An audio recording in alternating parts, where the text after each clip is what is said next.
还想跑？小神龙，把他抓上来！ ကောင်လေးကတော့အေးစစ်စစ်ပဲစားတောက်ဆိုင်ပိုင်ရှင်ပြောတဲ့တမိုးကြီးငါးကိုလိုချင်တယ်လို့ပြောပြီးသူ့ရဲ့ငကားလေးကိုရေထဲကိုလွှတ်လိုက်ပါတယ်ပြီးတော့ရင်းနှက်ပိုင်းထိငကားလေးရဲ့အစွမ်းကိုအေးဆေးကြည့်နေရင်းနဲ့တမိုးကြီးငါးတွေကိုအေးဆေးပဲတစ်ကောင်ပြီးတစ်ကောင်ဖမ်းနိုင်လိုက်တာပေါ့ငါးတွေအများကြီးကတော့အိမ်ပြန်လာပြီးသူ့ရဲ့မွေးစားအမကိုခေါ်ကဖမ်းလာတဲ့ငါးတွေကိုပြလိုက်ပါတယ်ပြီးတော့ကြောက်ကနန်းရောင်ရတဲ့ပတ်စံတွေပါထုတ်ပြလိုက်တော့အမဖြစ်သူကအံ့ဩနေတာပေါ့ကောင်လေးကအရွယ်ရောက်လာပြီးပတ်စံတော့ဒီလဲရှာနိုင်တော့အမဖြစ်သူမှာဝမ်းသာမဆုံးဖြစ်နေတော့တယ်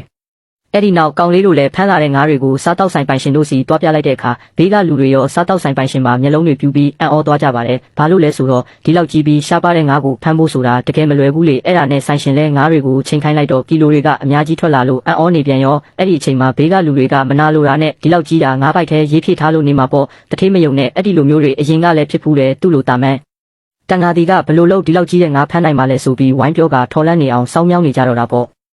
ကောင်လေးတို့ကပြန်ညင်းတော့လဲဒါဆိုရင်မင်းငါးကိုဖျက်ကြည့်လေဆိုပြီးမနာလိုစိတ်နဲ့ပြောနေကြတာကြောင့်ဆိုင်ပိုင်ရှင်ကလည်းဒီလိုငါးကြီးမျိုးကမဖြစ်နိုင်တာများတယ်အဲ့ဒါကြောင့်ဖျက်ကြည့်လိုက်လို့တကယ်လို့ရေမပါရင်တော့တန်ဖိုးကိုပို့ပြီးပေးမယ်လို့ပြောလိုက်ပါတယ်ကောင်လေးလည်းသဘောတူပြီးငါးပိုက်ကိုဖျက်ပြလိုက်တဲ့အခါရေလည်းမပါသလိုပြန်ချိန်ကြည့်တော့လဲကီလိုကလုံးဝမလျှော့တာကြောင့်ဆိုင်ပိုင်ရှင်လည်းသဘောကျသွားပြီးဈေးကိုနှစ်ဆတိုးပေးလိုက်ပါတော့တယ်အဲ့ဒီအခါမှာတော့စောစောကဝိုင်းပြောနေတဲ့လူကဒီဟာဆောက်လုံးတွေပြူပြဲပြီးဘာမှမပြောနိုင်ပဲငြိမ်သွားကြတော့တာပေါ့ကောင်လေးလည်းပတ်စံသိန်း200ရလိုက်တော့ဟိုလူတွေကမကျေနပ်တယ်လို့နဲ့ပဲထွက်သွားကြပါတော့တယ်